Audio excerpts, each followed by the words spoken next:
بات ہے یا آپ کا تجزیہ ہے یا وہ سپریم کورٹ کے جو رپورٹرز ایسوسی ایشن ہے یہ ان کی ٹی روم ان کی خواہش ہے، ان کی خواہش ہے یا افطار پارٹی کے اوپر جو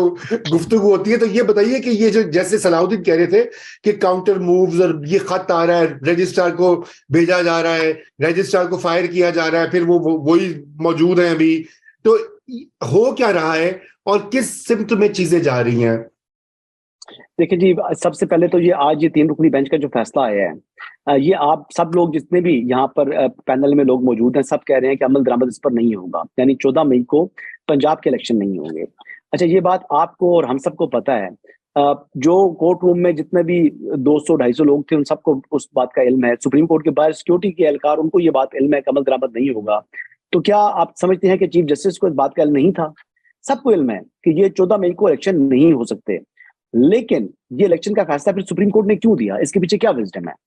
مجھے جو ذاتی طور پر لگ رہا ہے کہ جس طرح اس وقت کے سابق چیف جسٹس ثاقب نثار نے عمران خان صاحب کے لیے ہی، جیسے یہ بات آپ نے بتائی کہ وہ نوٹیفیکیشنز جو ہیں انہوں نے کہا کہ ان کے وہ جاری کیے جائیں اور تمام کے تمام جو ہائی کورٹس میں پینڈنگ معاملات تھے، اسٹے جو گرانٹ ہوئے تھے ان کو ویکیٹ کر دیا تھا۔ اسی طریقے سے یہ ہیسٹ کے اندر جس طریقے سے یہ جو ابھی ڈیسیجن آیا ہے، اس سے عمران خان کو ایک نیریٹو ملے گا، ایک بیانیہ ملے گا کہ وہ کہیں گے کہ دیکھیں جی، ملک کی سب سے بڑی عدالت کے چیف جسٹس کی سربراہی میں قائم 3 رکنی بینچ کا فیصلہ آیا تھا لیکن پھر بھی انتخابات نہیں ہوئے، میرے پاکستانیوں، مطلب اس طرح کی وہ بات کریں گے عمران خان صاحب جن کو بیانیہ دے دیا۔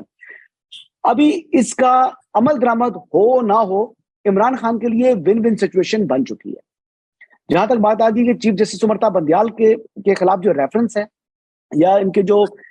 بینچ میں موجود 2 ججز ہیں ان کے خلاف ریفرنس فائل ہونے کی بات ہے، تو یقینی طور پر یہ انڈر ڈسکشن ہے، لیکن اس کو پینڈنگ کر دیا گیا ہے جب تک وہ قانون سازی نہیں ہو جاتی، جب تک جو اصلاحات والا بل ہے وہ جب تک انفورس نہیں ہوتا تب تک ریفرنس دائر نہیں ہوگا، کیونکہ پھر اگر اس سے پہلے یہ ریفرنس دائر ہوگا تو پھر قانونی پیچیدگی ہے، ٹیکنیکل گراؤنڈز اویلیبل ہیں چیف جسٹس امرتا بندیال کے پاس اور دیگر ججز کے پاس کہ وہ اپنے مرضی کے بینچز کانسٹیٹیوٹ کر کے جو ایس جے سی کا ریفرنس ہے اس کو وہیں پر چیلنج کر دیا جائے سپریم کورٹ آف پاکستان میں، اور پھر اس کو کالعدم قرار دینے کا اختیار موجود ہے، کیونکہ سپریم جوڈیشل کونسل میں جو انکوائری ہوتی ہے، کوئی بھی شکایت آتی ہے آرٹیکل 209 کے تحت، تو اس کو کالعدم قرار دینے کا اختیار موجود ہے، اور صلاح الدین صاحب نے خود جسٹس قاضی فائز عیسیٰ کیس میں منیر ملک صاحب کو اسسٹ کیا تھا، تو وہ بہتر اس معاملے پر بتا سکتے ہیں۔ جی، تو یہ تو یقینی طور پر ریفرنسز آنے ہیں، لیکن اس کے لیے انتظار ہے 20 دن یا 25 دن کا آپ انتظار کریں۔ اچھا مبشر بخاری صاحب، مجھے یہ بتائیے کہ ایک پہلے تو بڑا بھائی تو پہلے ہی نااہل ہو چکا ہے تا حیات، یوسف رضا گیلانی بھی کنٹیمپٹ آف کورٹ میں وہ فارغ ہو گئے تھے، ڈسکوالیفائی بھی ہو گئے تھے، عہدہ بھی چھوڑ دیا تھا۔ تو اب یہ کہیں یہ تو نہیں ہوگا کہ اگر فیڈرل گورنمنٹ اور شہباز شریف ایز پرائم منسٹر اگر وہ اس فیصلے پہ عمل درآمد نہیں کرتے تو ان کے خلاف بھی کنٹیمپٹ کی پروسیڈنگز ہو جائے؟ میں تو سیاسی یہ ایک مسئلہ بھی ہے اور قانونی مسئلہ بھی ہے، تو سیاسی کامنٹ آپ سے پہلے لیتا ہوں، پھر صلاح الدین صاحب سے پوچھتا ہوں اس کی ٹیکنیکلٹیز ذرا۔ جی دیکھیے، اس میں جو ان کی کال سے لے کے آج تک آپ دیکھیں ڈبل کیبنٹ میٹنگز ہو رہی ہیں، اور اس سے پہلے یا بعد میں جب ہم دوستوں سے گفتگو کرتے ہیں تو جیسے میں نے پہلے عرض کیا، تانگ آمد بجنگ آمد، اور اس کے لیے بھی پی ڈی ایم کی لیڈرشپ تیار ہے، کیونکہ جو اصلاحات وہ لے کے آئے ہیں، پہلے تو یہ معاملہ تھا سو موٹو میں گیلانی صاحب تو بیچارے ریویو کے علاوہ کچھ بھی نہیں تھے کر پا سکتے، تو اب کم از کم یہ اپیل میں جا سکتے ہیں، 1۔ دوسری بات یہ کہ جب انفورسمنٹ آف دی لا ہو جائے گی، اس کے بعد جیسے میں نے عرض کیا کہ بینچ کا جو کانسٹیٹیوشن ہے وہ 3 بندوں کے ان میں سے میجورٹی جو بھی ڈیسیشن لے گا تو وہ ڈائنامکس بدل جائیں گی، اس لیے یہ تیار بھی ہیں اور انہیں یہ خیال بھی ہے کہ ہمیں ٹرائی کیا بھی جا سکتا ہے، لیکن اس سے ہم بچ نکلیں گے، اور اگر نہ بھی بچ نکلے تو کوئی بات نہیں، ان کی اگلی پوت تیار ہے، سو وہ ایسی صورتحال میں، لیکن کم از کم اس دفعے وہ ان کے سامنے بالکل سرینڈر کرنے کو تیار نہیں ہے. سیاسی نقطۂ نظر تو یہی لگ رہا ہے کہ بڑا بھائی اگر ڈسکوالیفائی ہو گیا تو اب اصلاحات آ گئی ہیں، اس کے 30 دن کے اندر اندر وہ اس فیصلے کے خلاف پیٹیشن کر سکتے ہیں. آج جیسے کیبنٹ میں ڈیسائیڈ ہوا کہ ذوالفقار علی بھٹو کا ریفرنس جو ہے فیڈرل گورنمنٹ موو کرے گی، یہ ساری چیزیں گیلانی صاحب کے حوالے سے جو فیصلہ آیا تھا اس کے خلاف بھی چونکہ اس قانون میں وہ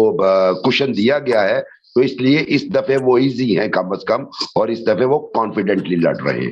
جی صلاح الدین صاحب، کنٹیمپٹ آف کورٹ بنتی ہے اگر یہ جو کیا اس کے اوپر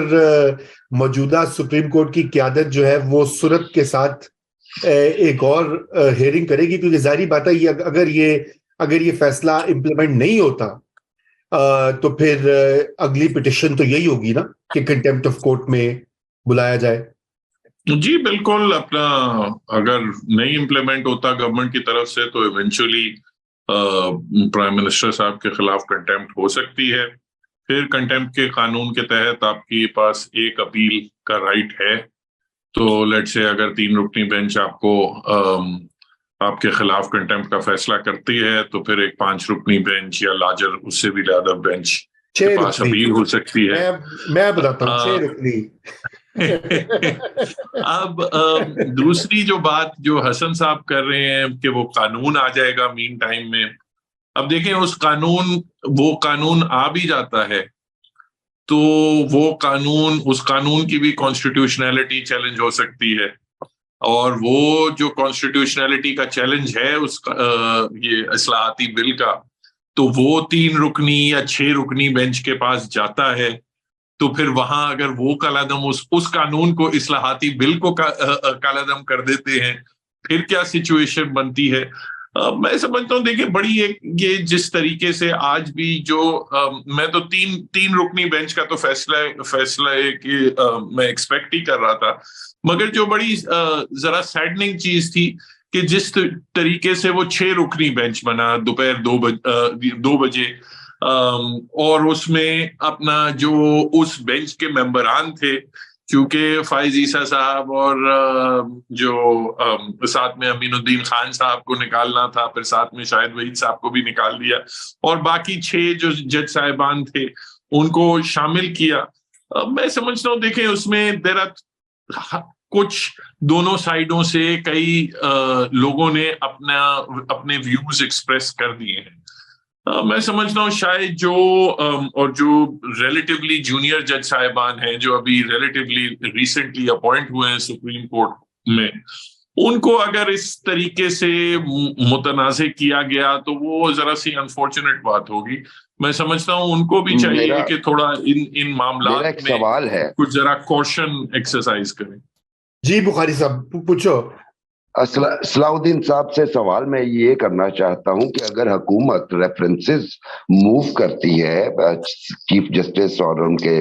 2 برادر ججز، اور وہ ٹریڈ مارک کا بن گئے ہیں وہ دونوں برادر ججز، تو ایسی صورتحال میں ان کی فنکشننگ پہ کیا اثر انداز ہو سکتی ہے چیز، اور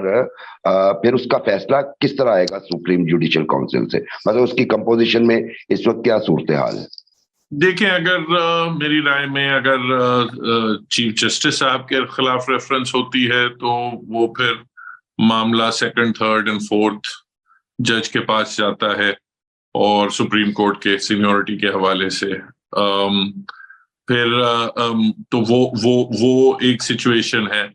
پھر آبویسلی ایشو ہے کہ وہ اگر چیلنج ہوتا ہے، ریفرنس ہی چیلنج ہوتا ہے عدالت عظمیٰ میں، تو پھر نیچرلی وہ جو بینچ بنتا ہے وہ یہ کون بناتا ہے. اب وہ بینچ بھی اگر